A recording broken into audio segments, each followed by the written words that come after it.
మీ అమ్మాయికి మీ ఇష్ట ప్రకారం పెద్ద సంబంధం చూసి పెళ్లి చేశాను. నా బాధ్యత తీరిపోయింది. మీ అబ్బాయి సంగతి మీరే చూసుకోవాలి. వాడిని నేను అదుపులో పెట్టలేకపోతున్నాను. వాడు చేజారిపోతున్నాడేమోనని, చెడిపోతున్నాడేమోనని భయంగా ఉంది. అభయం మాత, అభయం. బాబు, అప్పుడే బయలుదేరావా? ఇన్నాళ్ళు సావిత్రి తోడుగా ఉండేది, ఇప్పుడు అది కూడా వెళ్ళిపోయిందిరా. ఆడపిల్లలు ఇంతేనమ్మా, 3 ముళ్ళు పడితే సరి, మొగును వెతుకుంటూ తిర్రుమంటారు. అమ్మ లేదు, అన్నా లేడు. మగపిల్లలు మాత్రం ఉద్ధరిస్తారా? అమ్మమ్మమ్మమ్మ, అలా అనకమ్మా. ఉద్ధరించకపోయినా పెళ్ళైతే పెళ్ళాం కొంగు పట్టుకుని ఇంటి పట్టునే ఉండిపోతారు. నీకు పెళ్లి చేయమంటావా? ఒకరు చేసేది ఏమిటమ్మా, marriages are made in heaven. దానంతా అదే తన్నుకు రావాలి. చూడమ్మా, చెల్లెల్ని వెతుక్కుంటూ బావగారు వచ్చినట్టే నేను వెతుక్కుంటూ పోతాను. ఏ అన్న చెల్లెలనో, ఏ అమ్మ కూతురునో. వస్తానమ్మా. పెళ్ళకి తప్పదంటావా? ఉద్యోగ ధర్మం తప్పుతుందా? ఉద్యోగం ఉద్యోగం ఏ ఉద్యోగం నువ్వు చేస్తున్నది? వెళ్తే నెలల తరబడి కనపడవు, వస్తే ఒక పూట కూడా ఉండవు. ఒక ఆఫీస్ లేదు, ఒక అడ్రస్ లేదు. ఏమిటా ఉద్యోగం? అది అది చెప్పరాందమ్మా. అంత చెప్పకూడదైతే అది చేయరాందే అయి ఉంటుంది. అమ్మా, నీ కొడుకు మీద నీకు అనుమానం అమ్మా? నువ్వు పుట్టిన వేళ విశేషం అటువంటిది బాబు. నేను అమావాస్య వేళ అర్ధరాత్రి వేళ పుట్టాను కదమ్మా. చూడమ్మా, అమావాస్య రోజున అర్ధరాత్రి వేళ పుట్టినవాడైతే మహా గొప్పవాడని అవుతాడు, లేకపోతే గజ దొంగన్న అవుతాడు. ఇక చూడమ్మా, నేను గజ దొంగన మాత్రం కాను. ఎంత గొప్పవాడిని అవుతానో నువ్వు మద్రాసు వచ్చి చూసి చెబుతూ గాని. మద్రాసా? అవునమ్మా, నవ్వుతూ ఆశీర్వదించి పంపమ్మా. అలాగే బాబు, అలాగే. వెళ్ళరా వెళ్ళరా నాయనా.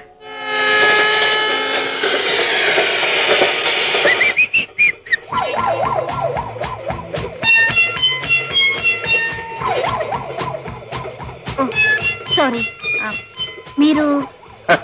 నేను సి కంపార్ట్మెంట్, అప్పర్ బర్త్. రావాల్సిన చోటుకే వచ్చాను. నేనే రాకూడని చోటుకొచ్చాను. అంటే? నాకు లేడీస్ కంపార్ట్మెంట్ లో సీటు. అక్కడ ఎవ్వరు లేరు, బోర్గా ఉంది. ఇక్కడ ఎవరు లేరుగా? మీరున్నారుగా. నేను వస్తాను. మీకు ఎలా తెలుసు? తెలుసు. ఎలా? లిస్ట్ లో చూశాను. మీకు అభ్యంతరం లేకపోతే మీతో పాటు నేను. ఏమిటి, నాతో పాటు మీరా? మీకు జోక్ చెప్పనా? మీరు బాగా నవ్వుతారండి. మరి జోక్ చెప్పండి. చెప్పంటారా?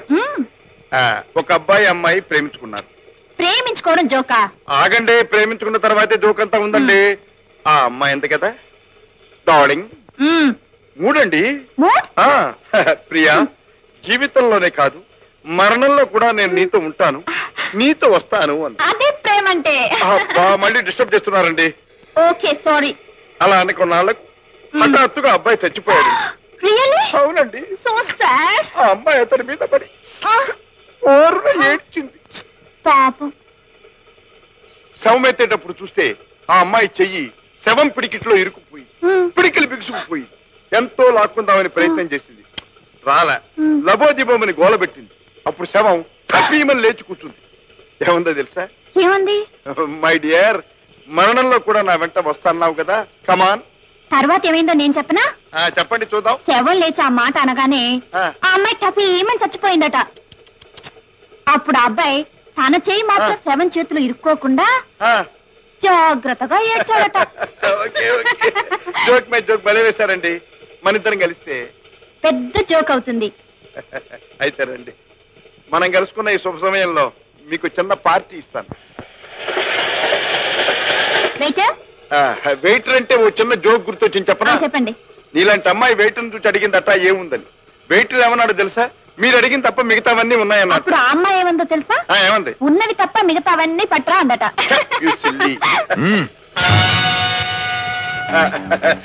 నీకేం కావాలో త్వరగా చెప్పు. ఏదో ఒకటి. ఏదో ఒకటి అంటే రుబ్బిని పిండు నానేసిన పప్పు తెస్తాడు. త్వరగా చెప్పు.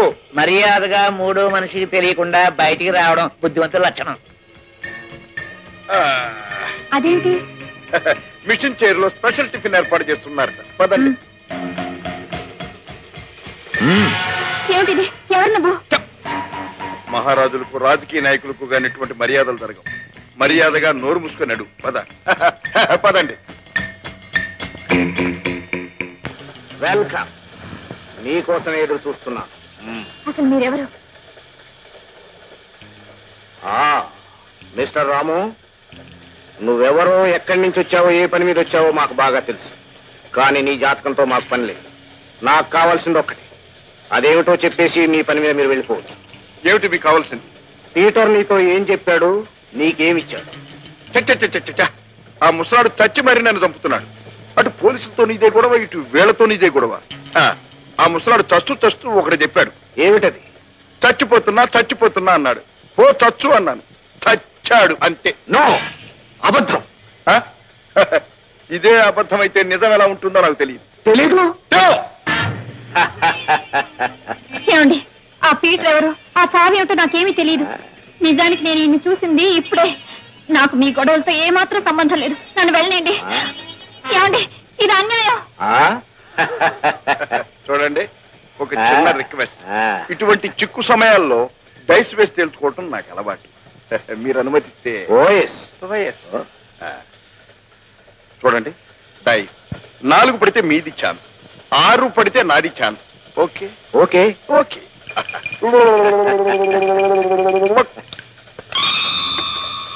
6 ఛాన్స్ నాది.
చూడు పిల్ల, పెళ్లి బంధాన్ని తెచ్చుకొని పారిపోవచ్చు, కానీ ఈ బేడేల బంధాన్ని మాత్రం వదిలించుకుపోలేవు. నేను వెళ్ళాలి. చూడు పిల్ల, ఇద్దరిని భగవంతుడు ఇలా ముడేశాడు. ముడి లేదు, గిడి లేదు, నేను వెళ్ళాలి. చూడు, దేవుడు ఏం చేసినా చేయుడు అంతా మన మంచికే చేస్తాడు. ఇద్దరం ఒకే జాతి వాళ్ళం, ఐ మీన్ వాంటెడ్ పర్సన్స్. ఒకరినొకరు అర్థం చేసుకుని అవసర సమయంలో ఆదుకు. నువ్వు వెళ్ళాలంటున్నా, వెళ్ళు. ఏ పిల్ల, ఎందుకు అడుస్తావు? ఆడవాళ్ళ కన్నీళ్లు వజ్రాయుధం అన్నారు, కానీ ఇదిగో ఈ సంఖ్యలు మాత్రం తగ్గొట్టలేవు.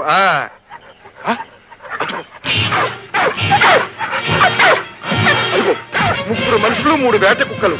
కాలికి బుద్ధి చెప్పడం బుద్ధిమంతుల లక్షణం. రాకపోతే ఇక్కడే ఉండిపో. పిచ్చి పిచ్చిగా మాట్లాడేవంటేనా? ఎవడో బేడీలు వేసి నేను అనవసరంగా నాకు తగిలించాడు, లేకపోతే నేను ఎక్కడ ఉండేవాడిని. ఇదిగో నువ్వు ఇలా మాట్లాడుతూనే ఉండు. ఆ 3 రాటి కుక్కలు వచ్చి మన ఇద్దరిని ముక్కలు చేసి 3 రోజుల పాటు ముక్కు దాకే తింటాయి.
ఇదేంటి ఏట్లోకి లాక్కుపోతున్నాయి?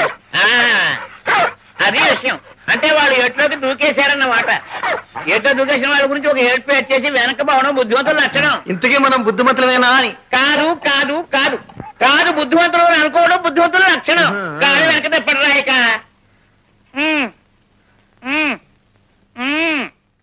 ఆనందో బ్రహ్మ పరమానందో బ్రహ్మానందం అండపిండ బ్రహ్మాండం నిండి ఉన్న ఆనందం ఆది అంతమేది లేని సత్య